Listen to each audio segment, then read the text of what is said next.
Hello जी। नमस्कार। कैसे हैं आप सब? उम्मीद करता हूँ अच्छे होंगे। आइए आज हम लोग अपनी एक नई कक्षा को प्रारंभ करते हैं। और प्रारंभ करने से पहले हम लोग 1 मिनट या 1.5 मिनट में ये पिछले कक्षा में हम लोगों ने क्या पढ़ा था उस बात को समराइज करते हैं। हमने पढ़ा था ऑल ओवर जो प्रोमिनेंट भारत में आए हुए गवर्नर जनरल थे उन सबों को एक ब्रॉड डायमेंशन हम लोग जानने का काम किए। उसी के दरमियान देखिएगा तो मैंने क्लाइव पढ़ा, कॉर्नवालिस पढ़ा, वेलेजली पढ़ा।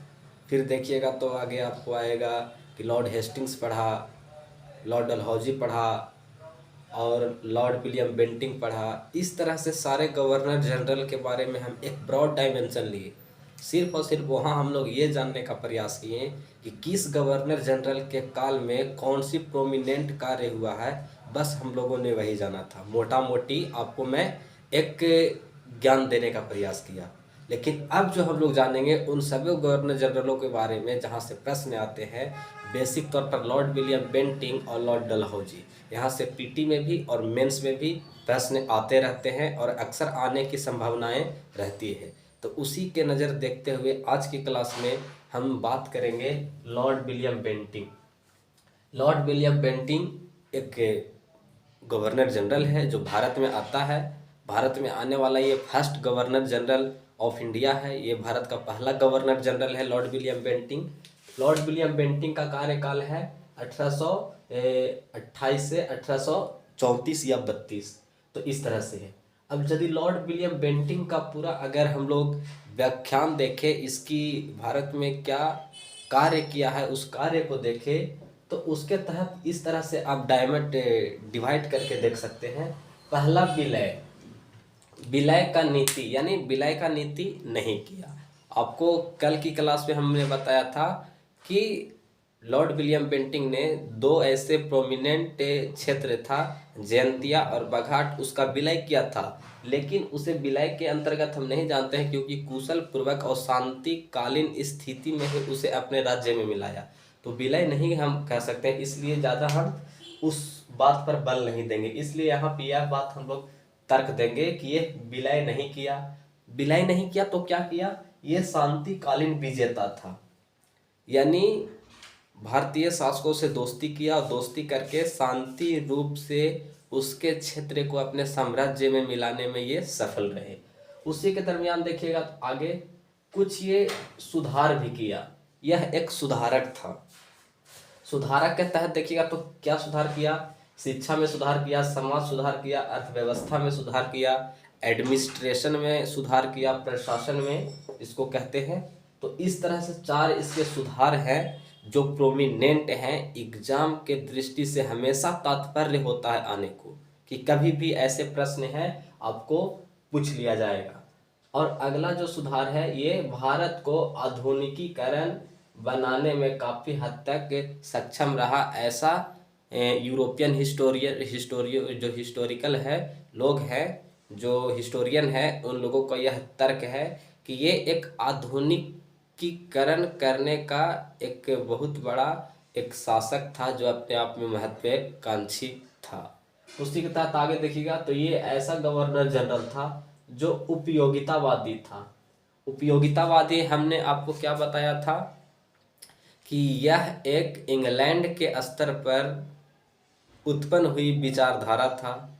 यह विचारधारा अधिकतम लोगों की अधिकतम खुशी चाहता है और फिर उसी के दृष्टि से वैसा नियम विधान कानून आर्थिक स्ट्रक्चर ऐसा बनाए जिससे अधिकतम लोगों की अधिकतम खुशी और सुख मिले। तो ये उपयोगितावादी विचारधारा के था। लेकिन अब देखिएगा तो बेंटिंग भारत का ये पहला गवर्नर जनरल के दौर पर गवर्नर जनरल के रूप में भारत में आता है। और आने के दरमियान देखिए मैं यहाँ पे लिख दिया हूँ कि बेंटिंग भारत का पहला गवर्नर जनरल था। लेकिन इसके शासन में क्या कार्य किए गए? तो पहले समाज सुधार। तो समाज सुधार देखिए मैं यहाँ पे लिखा हूँ। अगर इसको हम लोग पूरी और डीप में जाकर जाने तो समाज सुधार में जैसे सती प्रथा का अंत किया। सती प्रथा का अंत किया 1829-28 के आसपास। ये जो सती प्रथा था बंगाल में और जो उत्तर भारत है वहाँ पे ये बहुत जो प्रचलित जो कहावतें थी वो बहुत ज़्यादा परंपरा के रूप में, ट्रेडिशन के रूप में भारतीय समाज पर लागू था।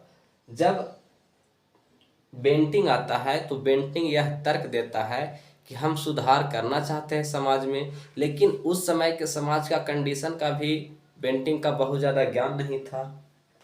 तो ऐसे में विलियम बेंटिंग ने राजा राम मोहन राय के सहयोग से ही समाज सुधार के काम में आगे बढ़ा। हालांकि इस समय तक बहुत सारे भारतीय भी ऐसे थे जो समाज सुधार के मांग कर रहे थे, क्योंकि ये सती प्रथा, ये व्यवस्था तो थी प्राचीन काल के जो स्मृतियाँ था, पुराण था, विधान था, इन सबों में ही संलग्नित था, यानी उन सबों में ही डाला हुआ था, और ये भारतीय समाज में परंपरा के तौर पर चलता आ रहा था।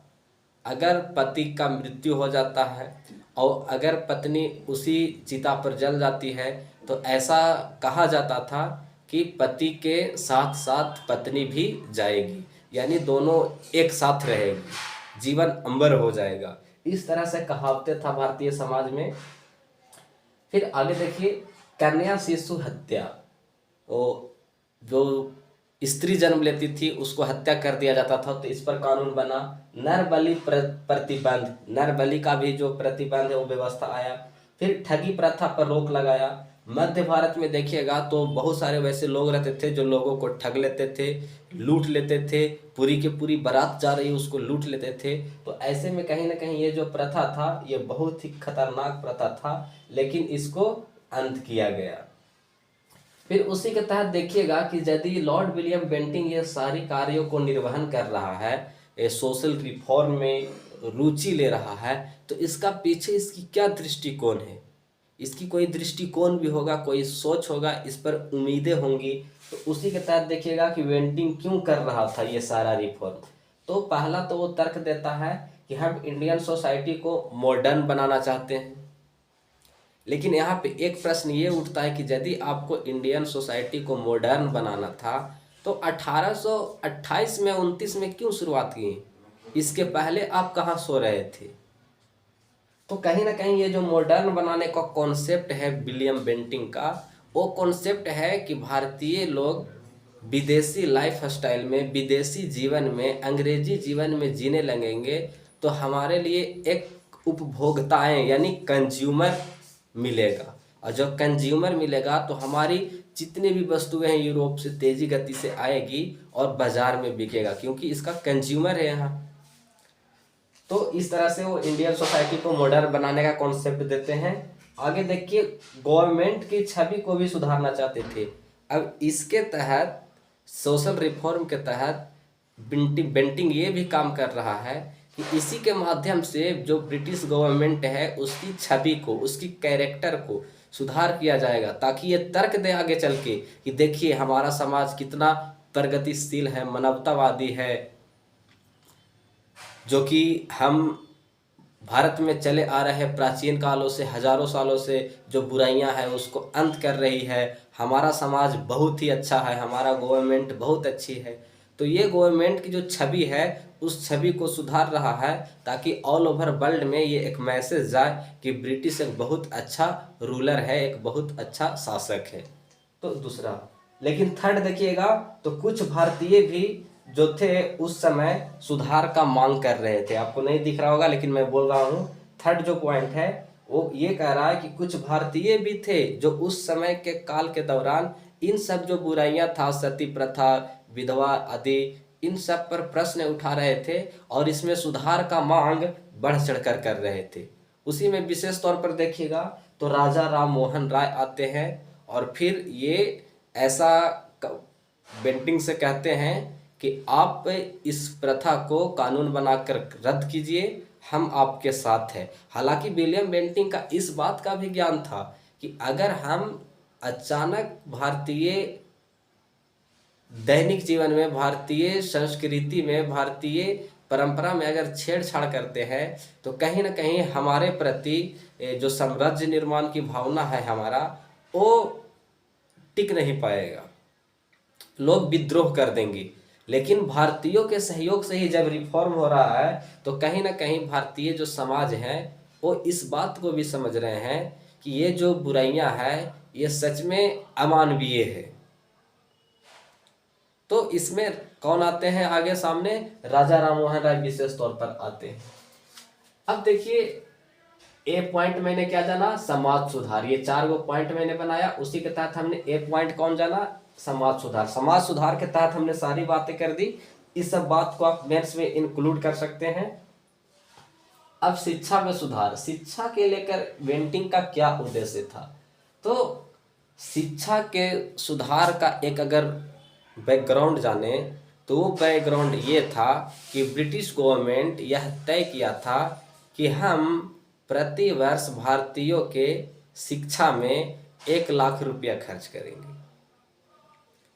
अब 1 लाख रुपया खर्च करने की बात तो हो गई, लेकिन एक था प्राच्य शिक्षा और एक था पश्चिमी शिक्षा।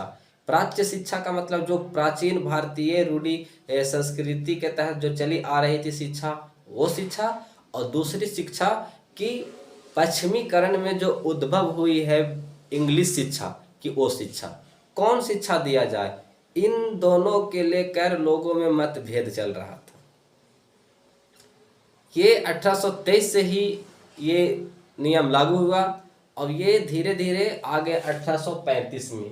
अब उन सब गतिविधियों के उन समय के दौर में देखिए तो जो पैसे 1 लाख इशू हुए थे कि भारतीय शिक्षा पर हम इसको ख़त्म करेंगे और लोगों को इंग्लिश एजुकेशन देंगे, लेकिन यह डिसाइड ही नहीं हुआ, अधिकारी लोग यह तय ही नहीं कर पाया कि भारतीयों को एजुकेशन किस भाषा में दी जाए,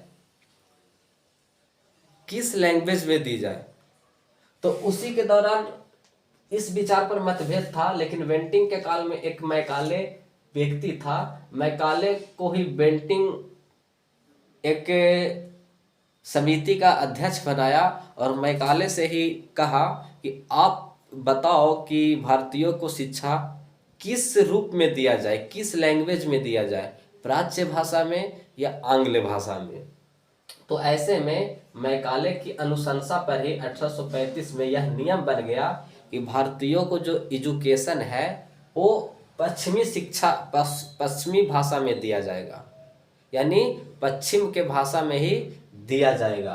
पूर्व का जो भाषा है ये रूढ़िवादी पर आधारित है, अमानवीयता पर आधारित है, ऐसा तर्क दे रहे हैं कौन? ये मैकाले दे रहे हैं। हालांकि यहाँ पे इस बात को भी आपको गौर करना होगा कि 1835 में नियम बना दिया गया कि हम जो शिक्षा देंगे वो पश्चिमी भाषा में देंगे। और इसके पीछे मैकाले तर्क दिया क्योंकि भारतीय जो शिक्षा है, पूर्व का जो शिक्षा है, ये बहुत ही रूढ़िवादी है, अमानवीय है, असमतावादी है। ऐसे में पश्चिमी शिक्षा देंगे तो भारत का आधुनिकीकरण होगा, लोग नई नई शिक्षा से जागरूक होंगे। तो ये मैकाले का ये अनुशंसा था कि पश्चिमी शिक्षा पश्चिमी भाषा में दी जाएगी। इसके पीछे तर्क क्या दिया कि पश्चिमी जो शिक्षा है, पश्चिमी शिक्षा के रास्ते ही भारत की आधुनिकीकरण संभव है। यानी पश्चिमी शिक्षा देते हैं तो भारत में क्या आएगा? एक मॉडर्निटी आएगा, भारत में आधुनिकीकरण आएगा। पश्चिमी शिक्षा बुद्धिवादी, तो इसके पीछे तर्क दिया मैकाले की जो पश्चिमी शिक्षा है वो बुद्धिवादी पर आधारित है, मानवतावादी पर आधारित है, समानतावादी पर आधारित है और इसकी जो आदर्शों पर आधारित जो है, ये सब जो आदर्श है, ये सारी आदर्श भारत में परंपरा के शिक्षा में देखे तो रूढ़िवादी, भेदभावकारी, अमानवीय आदर्शों पर आधारित है। ये कौन तर्क दिया? ये तर्क है मैकाले का, जो कि तर्क दे रहा है कि जो पश्चिमी शिक्षा है वो बुद्धिवादी है, मानवतावादी है, समतावादी है, जबकि इसी के दौरान जो पूर्व का शिक्षा है यानी प्राच्य शिक्षा है भारत का, वो रूढ़िवादी है और भेदभावकारी है, अमानवीय आदर्शों पर आधारित है। ये मैकाले का पूरा एक ब्रॉड डायमेंशन रहा। और फिर इसी के तहत देखिएगा कि विलियम बेंटिंक इसी एजुकेशन को आगे प्रमोट करते हैं और फिर इसी तरह एजुकेशन में जो बातें आती है वो आगे जानते हैं। लेकिन बेंटिंग कहा कि शिक्षा हम देंगे कैसे? भारत में उस समय की जनसंख्या करीबन 35 करोड़, क्या इतना लोगों को इंग्लिश एजुकेशन देना संभव है? तो फिर बेंटिंग कहता है कि हम मात्र मुट्ठी भर लोगों को ही शिक्षा देंगे और फिर वो अपने से नीचे को शिक्षा दे, समाज सेवा करे।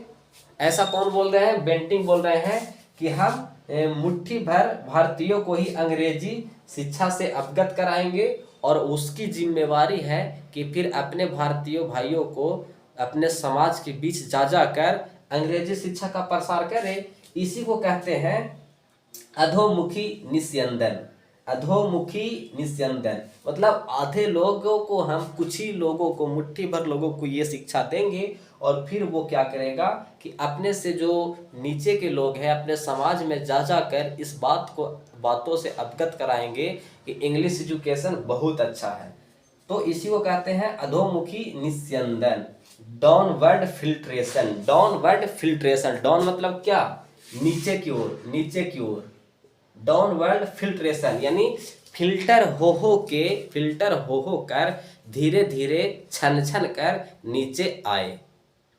डाउनवर्ड फिल्ट्रेशन, नीचे की ओर छन छन का पीछे आए, यानी हम दे दिए, अब आप नीचे की जितने भी लोग हैं उसको अब ये शिक्षा दीजिए। इसी नीति को कहते हैं निस्यंदन, अधोमुखी निस्यंदन या डाउनवर्ड फिल्ट्रेशन।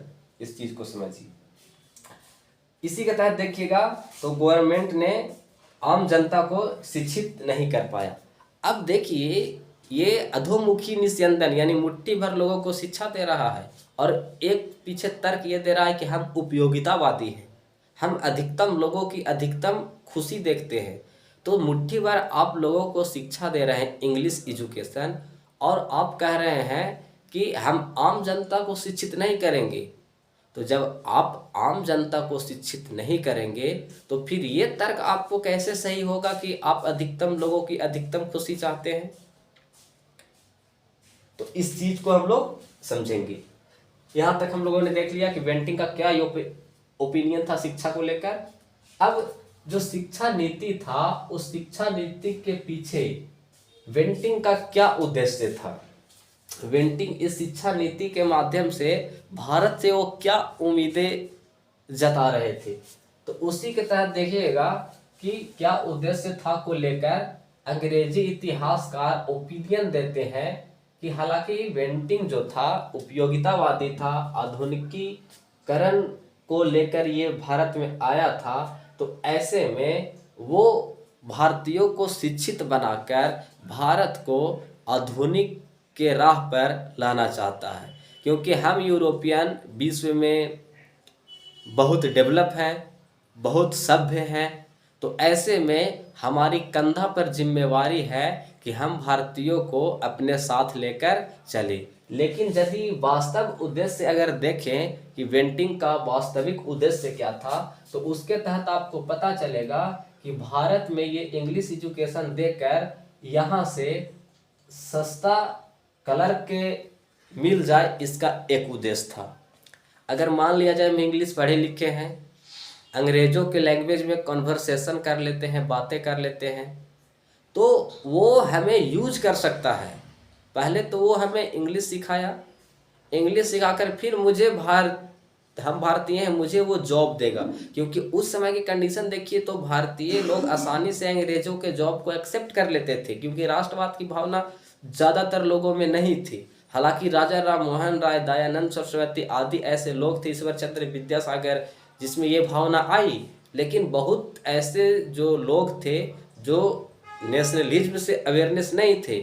तो इसका एक उद्देश्य था कि भारत में अंग्रेजों को सस्ता क्लर्क मिल जाए, पहला उद्देश्य। दूसरा उद्देश्य था कि भारत में हमारे समर्थक का एक वर्ग मिल जाए। अब जो इंग्लिश लोग पढ़े हैं, तो इंग्लिश पढ़े लिखे लोग अंग्रेजों से कॉन्वर्सेशन करेंगे, उससे मित्रता करेंगे, उसकी रीति रिवाज में ढल जाएंगे, इंग्लिश लाइफ जीवन में ढल जाएंगे, तो इसका एक समर्थक भी तो तैयार हो जाएगा भारत में, और समर्थक के साथ साथ इसकी कंज्यूमर हो जाएगा, इसकी वस्तुओं को मांग बढ़ जाएगी, और जब इसकी वस्तुओं की मांग बढ़ जाएगा तो यूरोप कहीं ना कहीं लाभ में होगा। और यूरोप में जो औद्योगिक क्रांति आ गई है, औद्योगिक क्रांति का क्या मांग होता है कि बाजार हमें दो, तो बाजार में आपकी वस्तु कब बिकेगी, जब लोगों के पास परचेज करने की क्षमता होगा और उस वस्तु उसके अनुकूल होगा। मुझे कोई वस्तु अच्छी लगती है, मैं उस वस्तु को खरीदता हूँ, तो वो मेरा मन है, तो वो मेरे अनुकूल है तो। लेकिन भारतीय लोग, अपनी पुरानी सभ्यता संस्कृति में जीने वाले लोग, वो आपके क्राइटेरिया में अचानक से कैसे ढल सकते हैं। तो ऐसे में भारतीयों को भारत में इसका एक समर्थक वर्ग मिल जाए, इसका एक उद्देश्य था। तीसरा जो उद्देश्य हम देख सकते हैं कि उपभोक्ताओं का एक वर्ग मिल जाए। उपभोक्ता मीन्स क्या, कंज्यूमर। आपकी जो औद्योगिक क्रांति आई है इंग्लैंड में, वो औद्योगिक क्रांति यानी कच्चा माल को पक्का माल में बनाया गया, और वहाँ की जो विनिर्मित वस्तु है वो बना बनाई हुई वस्तुओं को तेजी गति से भारत में लाएगा, और भारत में लाकर उस वस्तु को उच्च दामों पर बेचेगा। तो उपभोक्ता भी मिल गया, उसको उपभोग करने के लिए वस्तु चाहिए, वस्त्र चाहिए। तो इन सबों को देखते हुए यह इस तरह से बेंटिंग ने नीति अपनाया। लेकिन निष्कर्ष क्या निकलता है, ये एक बहुत बड़ा प्रश्न मैंने आपको बताया, जिस पे प्रश्न मेंस में भी आते हैं और प्रीलिम्स में भी आते हैं। इस चीज को आप समझिए। लेकिन इसका अगर निष्कर्ष देखें कि इसको कैसे हम इस तरह से प्रश्न के अंतिम क्षणों में, जहाँ पे हम निष्कर्ष लिखते हैं उत्तर में, तो उसको हम कैसे कहेंगे। फिर हम यह कह सकते हैं कि निष्कर्ष के तौर पर अगर देखें तो हम यह बता देंगे कि यह कह सकते हैं कि पेंटिंग उपयोगितावादी के दावा करता था, लेकिन साथ साथ शांतिकालीन साम्राज्यवादी शासक था। उपयोगितावादी का दावा ये करता था, नो डाउट, लेकिन उसके साथ साथ आप देखें तो यह शांतिकालीन साम्राज्यवादी शासक था। शांतिकालीन साम्राज्यवादी शासक था, क्योंकि सारे जो सुधार किए, उस सुधार साम्राज्यवादी उद्देश्य के पूर्ति हेतु अपनाया गया था। जितना भी ये सुधार कर रहे हैं, वो सारे सुधार के पीछे इसका उद्देश्य है साम्राज्यवादी हित, और उस हित से आर्थिक लाभ कमाना, और फिर ज़्यादा से ज़्यादा इंग्लैंड को प्रॉफिट पहुंचाना। अतः यह भी स्मरणीय है कि, ऐसे लिखेंगे प्रश्न के लास्ट में, उत्तर के लास्ट में, अतः यह भी स्मरणीय है कि भारत में इसी रास्ते आधुनिकीकरण का कुछ लक्षण जरूर विकसित हुए। तो इस तरह से आपको मैंने लॉर्ड विलियम बेंटिंग पर पूरी बातें कर ली। अगर आप इतना जानते हैं तो दुनिया के कोई एग्जाम दीजिए, लॉर्ड विलियम बेंटिंग के बारे में इससे बाहर आ ही नहीं सकता है। लॉर्ड विलियम बेंटिंग का पूरा प्रोमिनेंट जो प्रश्न आते रहे हैं, कोई भी विलियम बेंटिंग के बारे में अनऑफिशियल बातें मैंने नहीं किया है। जो प्रोमिनेंट और परीक्षा उपयोगी हेतु है, उसी के बारे में मैंने बात किया है। तो आप इन सब चीज़ों को जानेंगे कि लॉर्ड विलियम बेंटिंग क्या है। लॉर्ड विलियम बेंटिंग के लिए आज की क्लास में हम यहीं तक रखना चाहूँगा। आज की क्लास यहीं पे रुक जाएगी। आप लोग अच्छे रहें, सुखी शांति रहें। जय हिंद, जय भारत।